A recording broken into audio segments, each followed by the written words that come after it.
Story 1. I'm a little late to the party, but here it goes. I had a grade 1 and 2 class last year, and one student had diabetes. Let's call him Adam. So, Adam had a cell phone that beeps when his blood sugar is too low or high. It's connected to the monitor in his arm and hip. The cell phone has no other uses, no apps, no data, not connected to the school Wi-Fi. The substitute saw his phone on his desk and promptly took it away as per the no devices rule.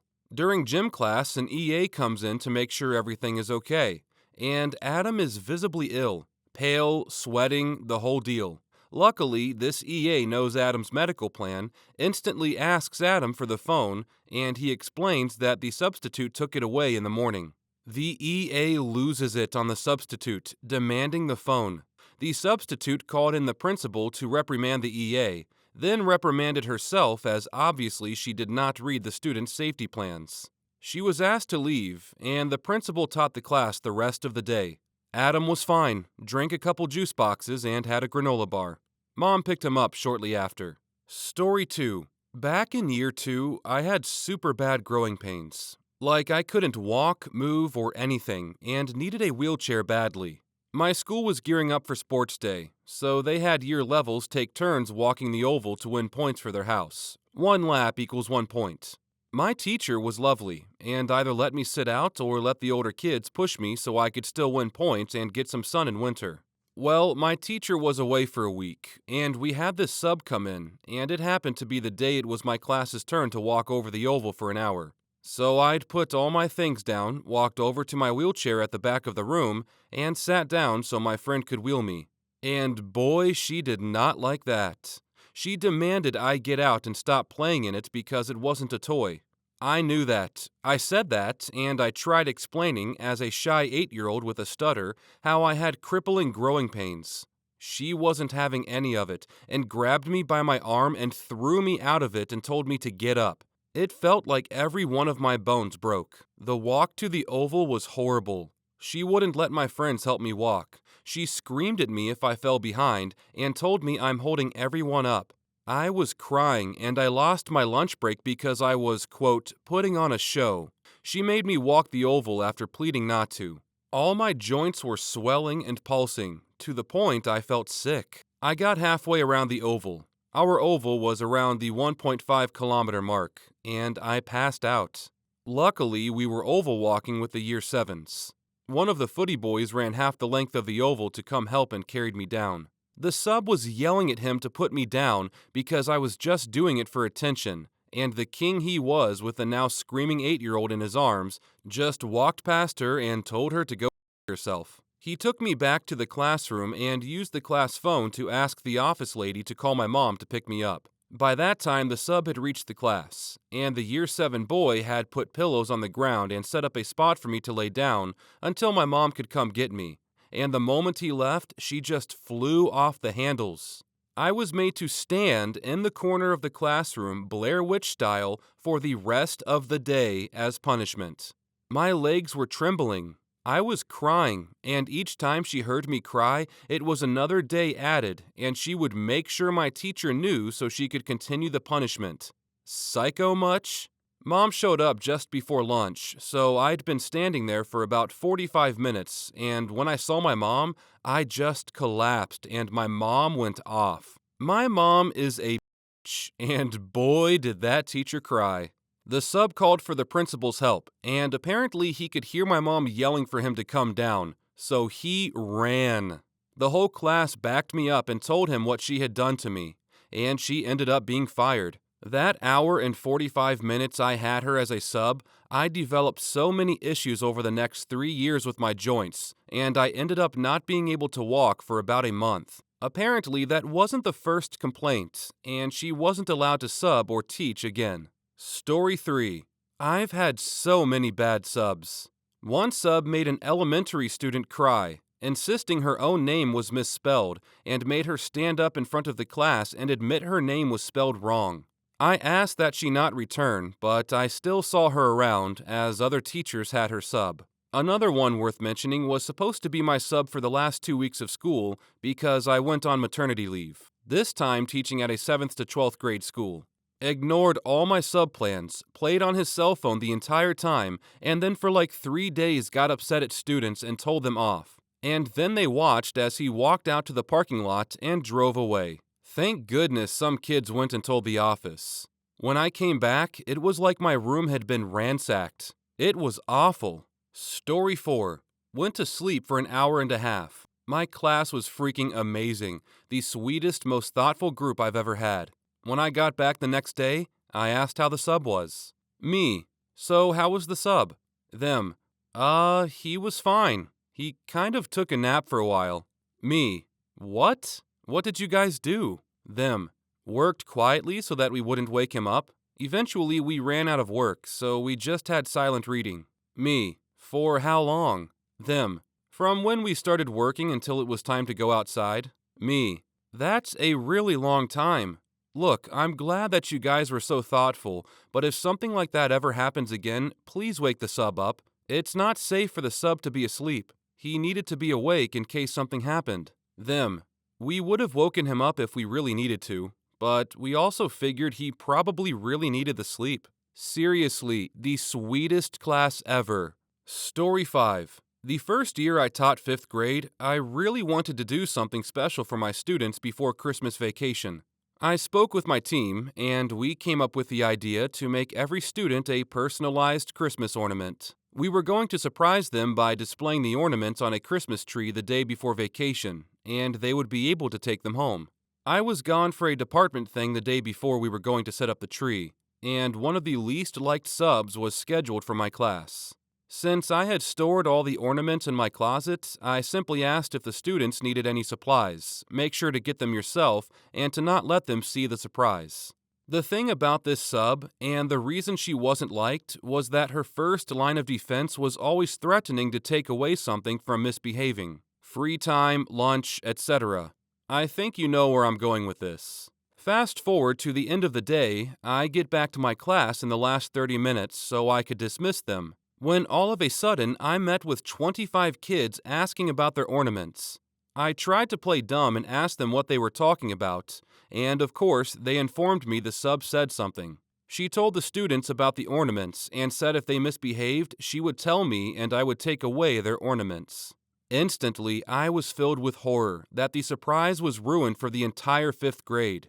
They're kids. They told the whole grade during recess. Anger because that damn sub ruined the surprise, and disappointment because I really wanted to see their faces when they walked through the door the next day and saw a special Christmas tree with their personalized ornament. It's not the biggest deal or anything, but I was really upset that weekend. To this day, when I talk to my old partners, I still refer to her as the Grinch. Story 6. Not a teacher, but I know this was a disaster for my teacher.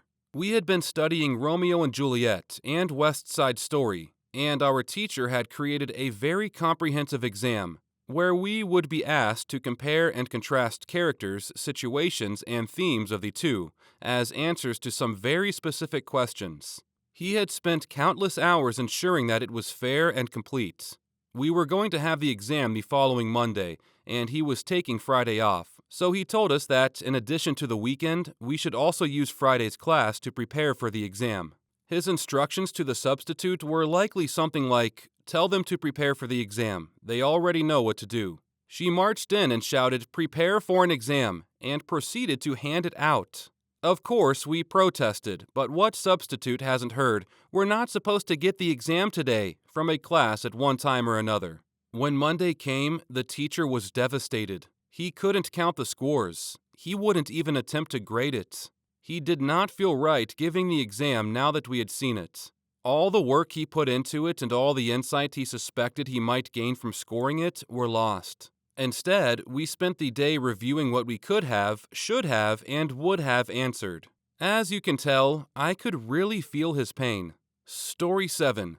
Not a teacher, but I vividly remember one incident of having a substitute in kindergarten.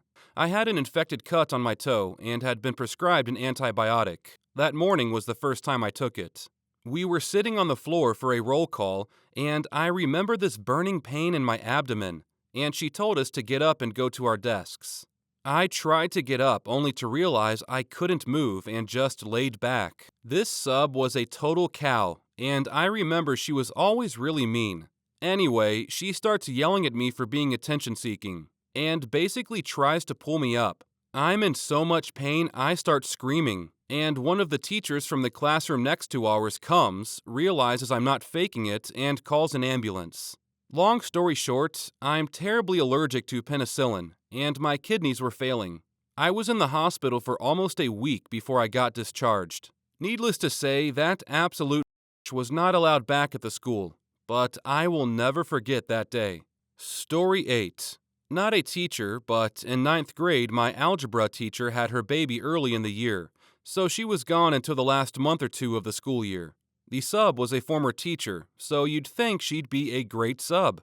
Nope. She hyper-focused on 3 to 4 out of the 28 students in the class and just taught them while completely ignoring the rest of us. She'd pass out a worksheet, then go to her students and never acknowledge us again until she dismissed us. Never checked homework, never acknowledged us. If anyone outside of her favorite students raised their hand or spoke up, they were ignored. Which went about as well as you expected with a bunch of 14 to 15-year-olds. That class was just wild. The kids who actually stayed in the classroom anyway. It was a mess. I'm actually surprised we weren't reported or visited by the teachers on either side of us for how loud we were. After several months with this lady, the vice principal was walking around randomly checking classrooms, and walked into our show algebra class. He lost it. Yelled at all of us to sit down and shut up, which we also did not acknowledge. Demanded she leave and sat with us the rest of the period. Never saw her again, and had maybe 6 to 7 different subs after her. 2 weeks after this, our regular teacher came back. When she realized we had learned nothing and learned the extent of how useless this lady had been, she started tearing up.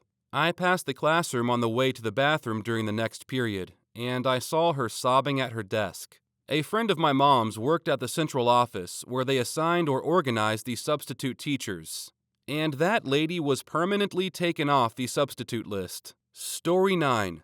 A few of the periods I taught were co-teach classes, where a percentage of the students in the class have special needs, but can work well enough in a general population classroom with assistance from a special education co-instructor.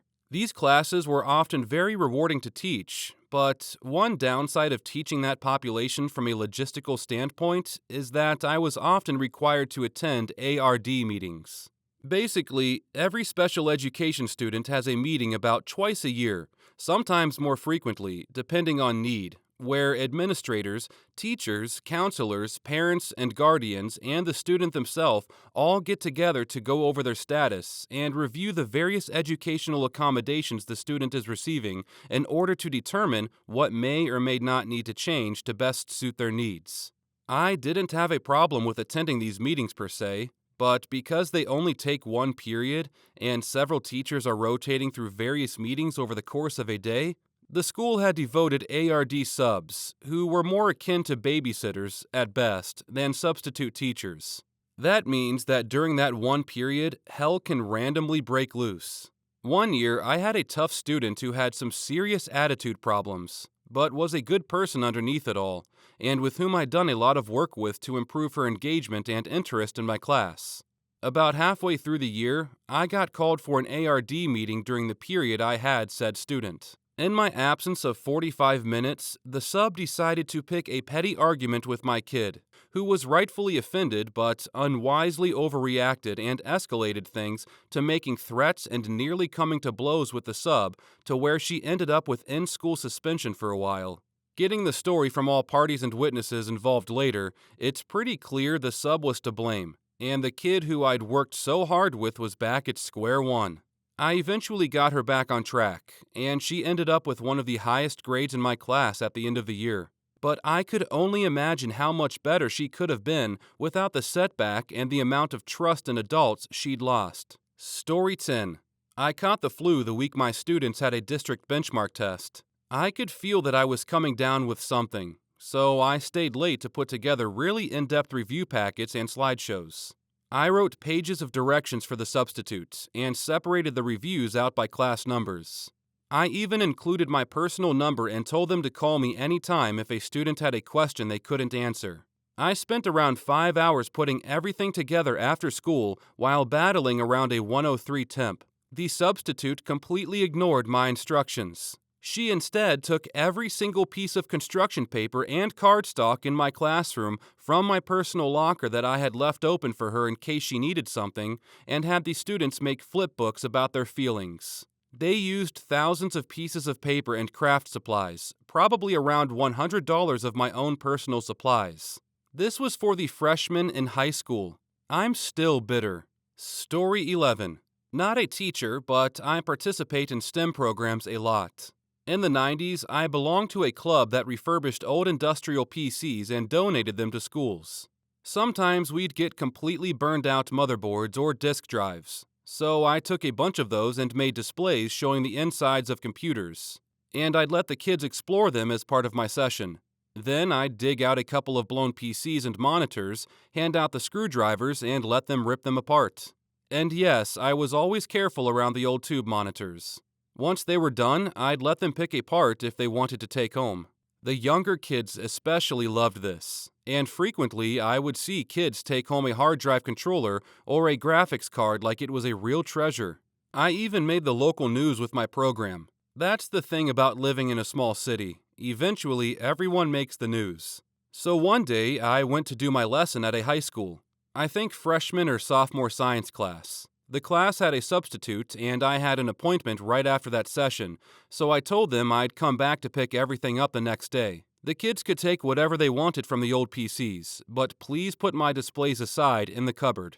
Next day, I came by, and all my displays were still out, and they were completely trashed. Worse yet, the sub's attitude was, well, kids will be kids.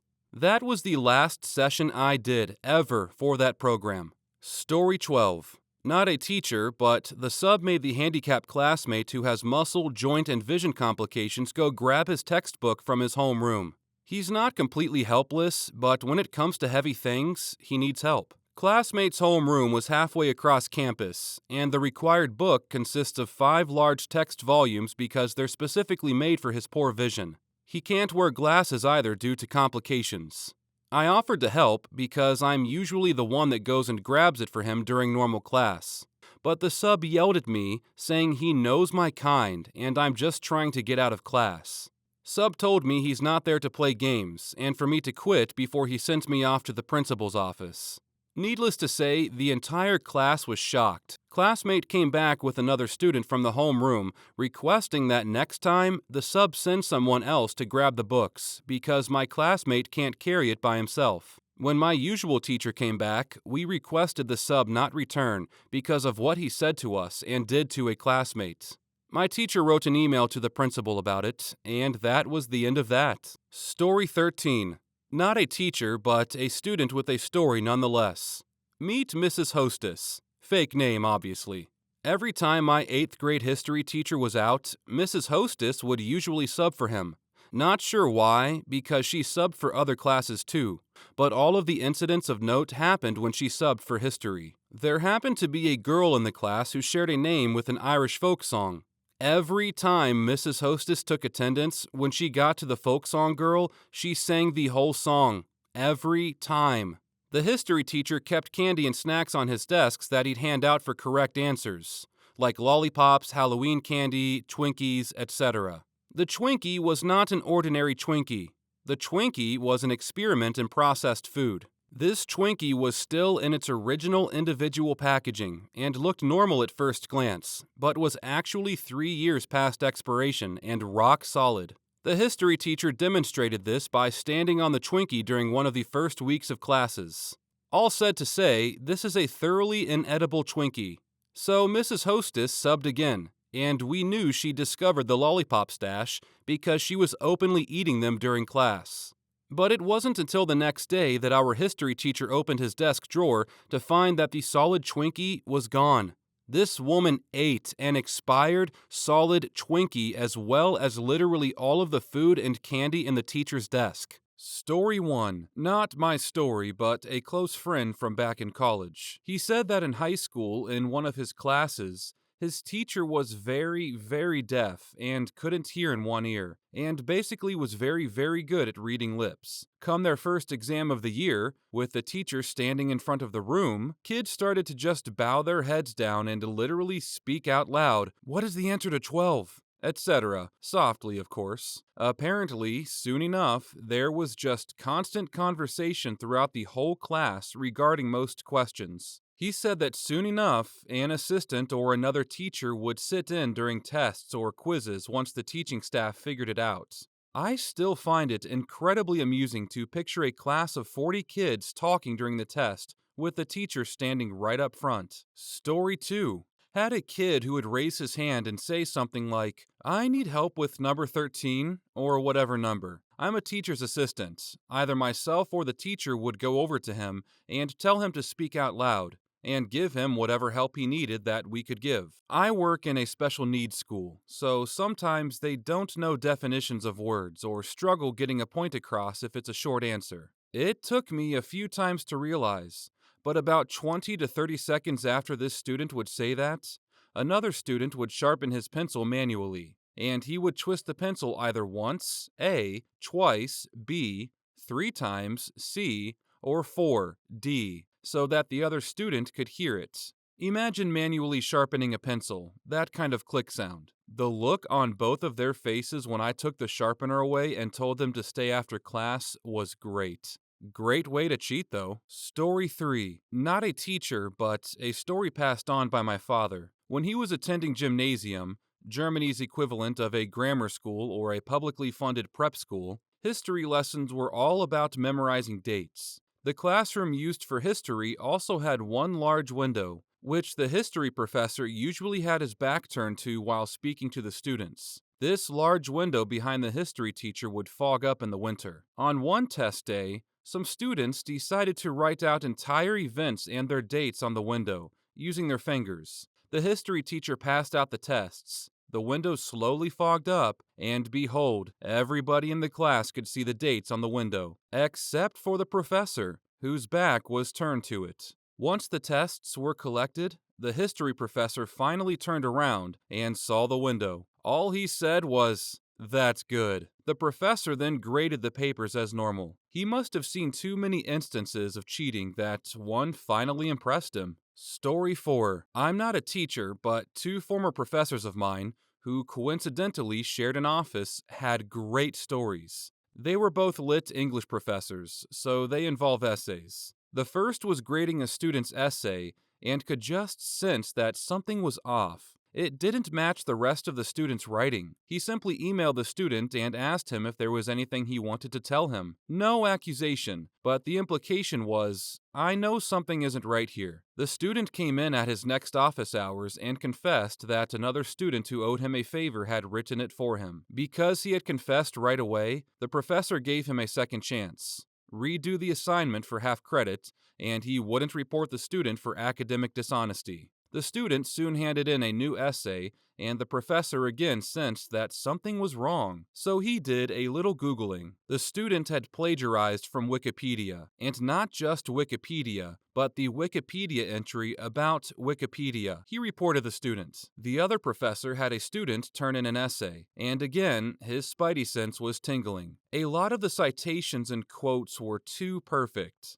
But he did some Googling and maybe turned it in and couldn't find any evidence of plagiarism. In fact, that set him on the right track. The professor went to the library to look for the books and articles the student had listed under works cited and discovered that they didn't exist. The student had fabricated the whole thing. He did such a good job at faking the citations, he probably could have done the actual assignment in the same amount of time it took him to invent his sources. Story 5. Chemistry class in high school. We had weekly labs that required a page-long summary of the procedures and results. We had groups of 4, and I was the guy in the group that did the work while the rest mostly sat around and gossiped. Sure as shit, the day the lab summary is due for one of the more technical labs, Abby finds me before class starts for the day. Chemistry is 5 hours away, and asks to borrow my summary. I told her not to copy it word for word. She agreed, and I got it back after the first class of the day. Chemistry class rolls around, and we all turn in our papers.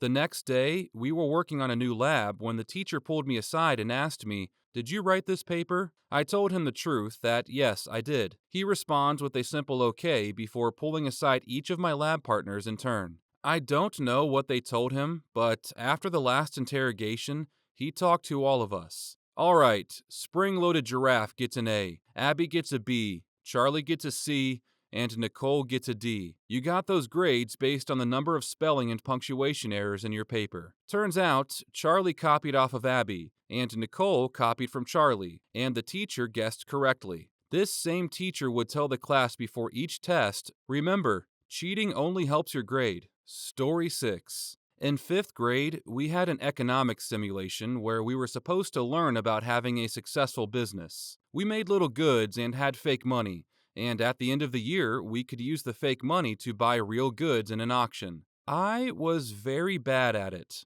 So I stole one of the stamps used to mark the money, got a date stamp, and proceeded to buy Xerox fake money, which I mixed into the real money. I kept small bills, didn't make enough to be suspicious, and changed the date stamp to dates that were consistent with the real bills. I had one accomplice. I told no one else. I wasn't caught. And I got a set of bath gels out of it at the end of the year. Surprisingly, I am now a full functioning adult and positive member of society. Story 7. My dad's a professor. When he gives tests to huge classes, he sets the students in seats according to their place alphabetically and distributes multiple forms so that no one sits next to anyone who has the same test, and he can know what test each student will be administered. Once, when he was grading, he noticed an abnormally low score, below the statistical guessing rate even. His general procedure in those cases is to check to make sure that a student didn't actually skip a bubble line on the Scantron sheet, etc. Well, this student didn't do that, but the answers were awfully similar to the correct answers to a different form. They were in fact identical to the test belonging to the person on the student's right. So my dad, being a quintessential geek, calculated the chance that the student would guess randomly the exact same as the person to their right.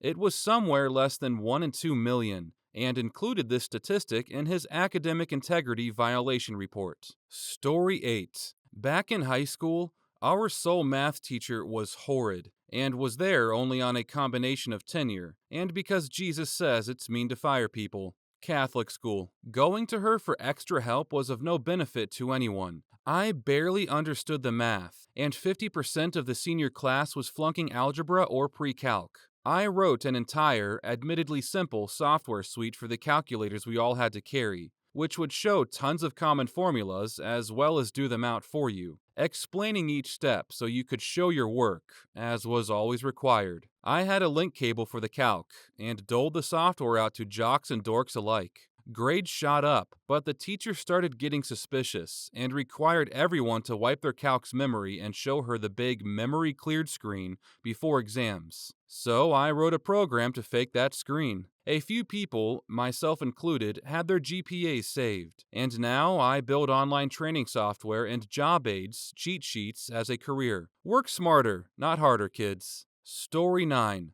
When I was in high school, I had a really mellow biology teacher. A little too mellow. He was notorious for leaving the classroom during tests. It got so bad that when he left, people would just shout out questions and answers to one another. Hey, what's the answer for 41? Which has more legs, a centipede or a scorpion? I think it's a centipede. You sure? Scorpions have a lot of legs, my dude. No, centi means 100, like centimeter or century. Scorpion has 6 or 8 or something, not 100. General murmur of agreement. There was this kid in our class named Assad, the son of some Pakistani general or something, who had some severe bully issues. Hey, punk walrus, you're the nerd here. Give me your paper, and he'd copy it. I got pretty tired of this, so I hatched a cheat of my own for the midterm. I asked the teacher if he wouldn't mind if I came in early and took the exam before school started. Then, when the second period came along, I'd turn in a complete 0 in a fake paper. He agreed to it, but made me promise not to give out the answers to anyone, and trusted me. So I did, and I didn't tell anyone what I was doing.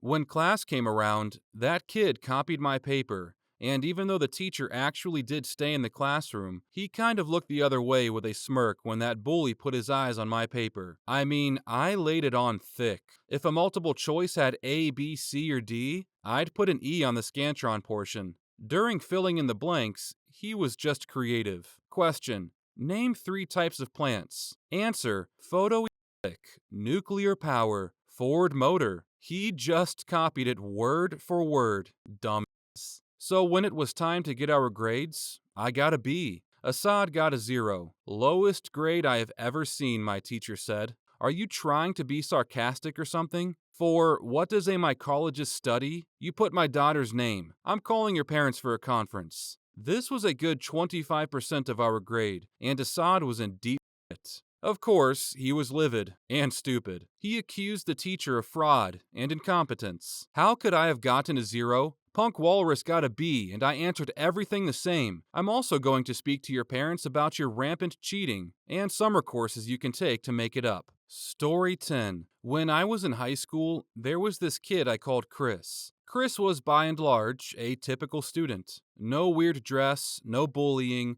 no extreme displays of intelligence. He wasn't popular, nor was he a pariah. Not athletic, nor the fattest kid in school. His grades? Average. Just some A's and a few B's. But that changed quickly when someone discovered his dirty little secret. He was expelled for his actions, but I found him several years later, working at a gas station, going to community college for computer science.